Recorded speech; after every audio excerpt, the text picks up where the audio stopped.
What's going on, bottom line viewers? It's Mitch back here with the NFC West draft breakdown. In this video, I'm going to give you my opinion on how each team should attack and address their needs in this 2022 NFL draft. Giving you my thoughts on the top needs on the roster and which areas need addressing. If that sounds good, don't forget to spike that like button and subscribe to the channel for more BLV NFL content on all 32 teams. Let's begin with the Arizona Cardinals. And personally, when I was looking into the Cardinals, their depth chart, their weaknesses, their strengths, I was sort of surprised for a playoff team how many holes this roster does have.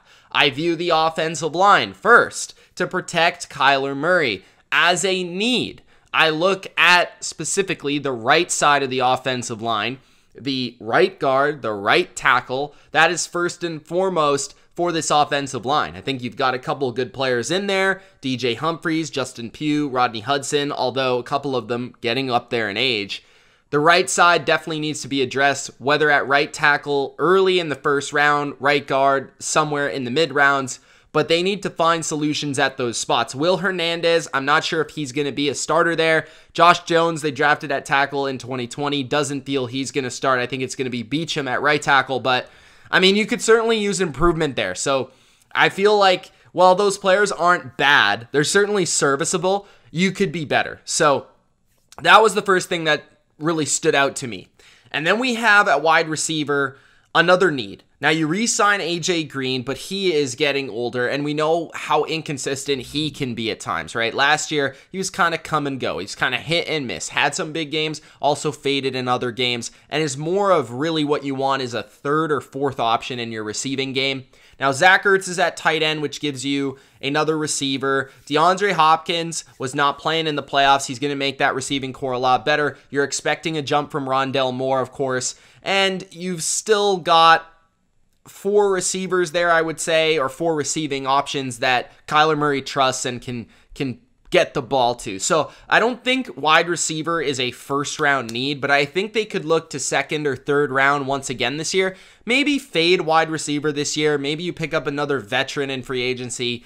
Maybe you pick a receiver up in the fourth, fifth round. But I do feel they've been trying to address wide receivers for numerous seasons here. D-Hop, Rondale Moore, AJ Green, and then trading for Zach Ertz, drafting Andy Isabella. They've used a lot of picks on wide receiver, so maybe they don't choose to use wide receiver in the first or second round, but maybe in the mid-round, third, maybe the fourth, maybe late rounds just for some depth purposes, but maybe you don't go to that position so high in the draft this year. We will see. Personally, I think that's what I would do because you have needs on the defensive side of the football. I view edge as a massive need. Because you lose Chandler Jones, you no longer have a go-to pass rusher. Marcus Golden benefits as a number 2 rather than a number 1 pass rusher. Kennard is more of a hybrid linebacker edge player. He can get to the quarterback, but he's more so a guy that you want in sort of like a role player type of guy. I don't think he's an every down type of player.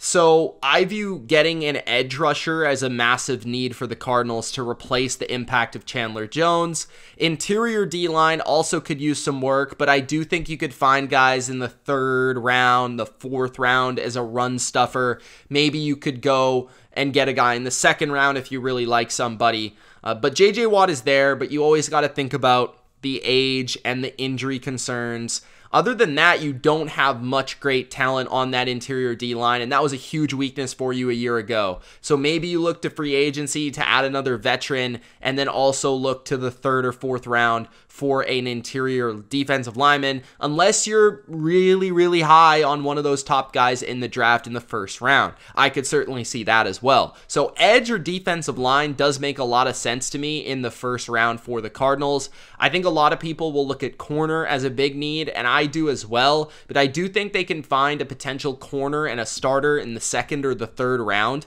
and definitely bank on that and get the front seven playmaker in the first round. So really with Arizona, I think they ease off wide receiver for a year, take D-line, take edge, take corner in the first 3 rounds and try to build your defense up and build the youth of your defense up.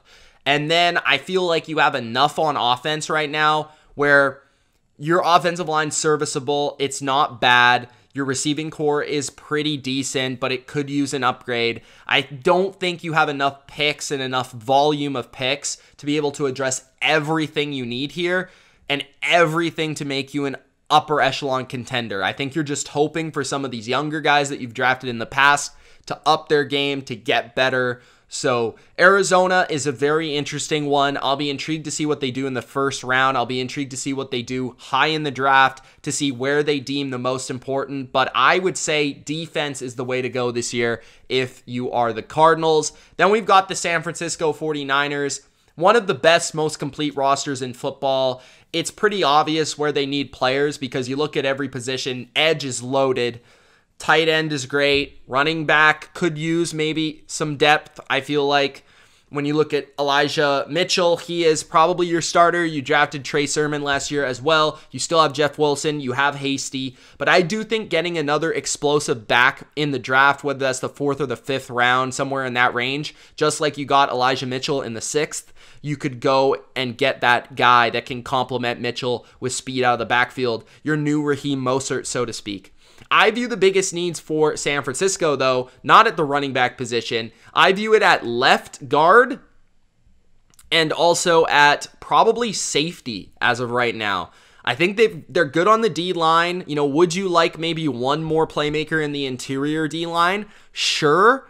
But they have so many edge players that can make an impact. D Ford, Nick Bosa, Kerry Hyder, Epucam, Teray, Aminahue, Willis. I mean, all these guys can play. So I think they've got plenty of depth on the D-line, enough to not use that as a priority. And then on top of that, they got Kevin Gibbons and Hassan Ridgeway as well.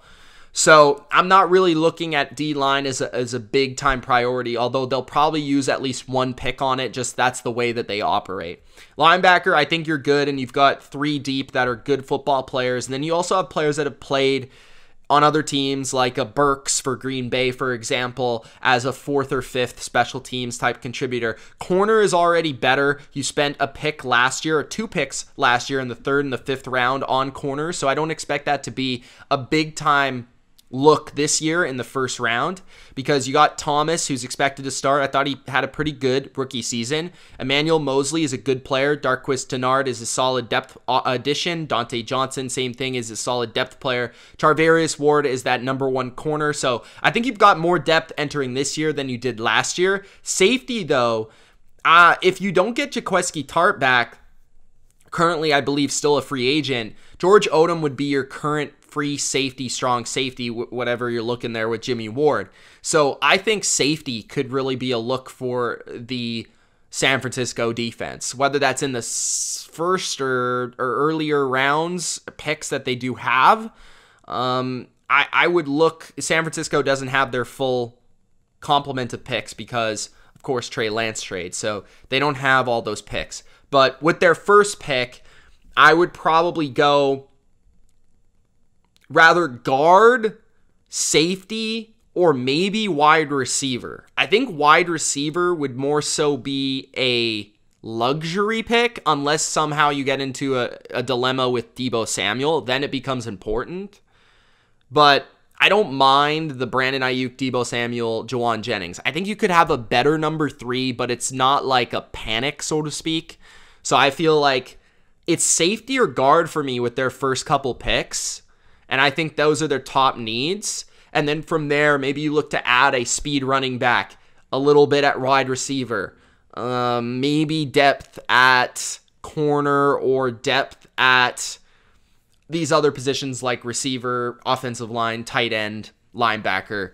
But I think their primary additions that they're going to make are at safety, guard, and wide receiver and running back. Those would probably be their top 4 picks, in my opinion. So that's how I see San Francisco, a team with not a ton of picks, but also not a ton of needs, and their needs are pretty obvious to me. Next is the Seattle Seahawks. Now, this is the opposite. A team with quite a bit of picks, quite a few picks, and also quite a few needs. The Seattle Seahawks, first and foremost, the offensive line. The tackle position is dreadful on paper right now. That could improve through free agency and the draft. I don't know if they're going to be looking at quarterback in the first round. It's certainly a team that you could definitely sell me on that they're going to get a quarterback. This could also be a team that looks to get Baker Mayfield. They already have Drew Lock, so I don't know how they feel in terms of Drew Lock versus Baker Mayfield. I think Baker's a lot better, but they could view Drew Lock at a similar type of range for a similar, or probably a lesser price. They also have Jacob Eason and Geno Smith on the roster, so that's not, you know, they have decent depth there. 3 guys that have started in the league at least. So I look at Seattle's offense, and I think they got to fix the offensive line for their next quarterback, whoever that may be. So left tackle, right tackle would be 2 of my top picks, wherever they choose to go with that in the first, second, third round. Tackle's got to be priority. I think interior-wise, they're pretty decent, actually. Gabe Jackson's getting older, but Damian Lewis is good, and Austin Blythe is a decent pickup that they made. Defense-wise, I think you're looking at an edge rusher. You need to get an upper echelon pass rusher. They haven't had one in quite some time, really since like Michael Bennett, Cliff Averill. Cornerback also could use an addition, but I will say this is a defense that's never really valued corner, even when they had Richard Sherman. So I feel like they like Sidney Jones, they like Justin Coleman, and they've got other players like Trey Brown, Amadi, who I think can play for them.